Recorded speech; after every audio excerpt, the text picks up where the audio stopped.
hari ini ada pesanan gurame crispy guys. Sekarang aku masukin dulu ikannya ke tepung ya guys. Terus aku aduk-aduk biar kecampur merata. Terus aku masukin ke air. Aku masukin lagi dia ke tepung. Nah, udah kriwil guys. Mari kita goreng ya guys. Sini. Dulu.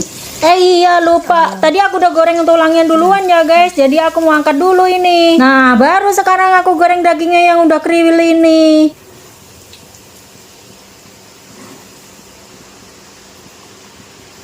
Nah, udah jadi guys. Cakep kan kriwilnya? Ini cuma sekali penepungan loh guys. Sekarang aku taruh dulu di kardus biar kelihatan rapi dan bagus. Iki mau ana 10 ekor ikan gurame sing tanpa tulang. Dan yang pakai tulang ada 2 ekor guys. Sekarang aku mau nganterin dulu ya guys ke rumah yang pesen.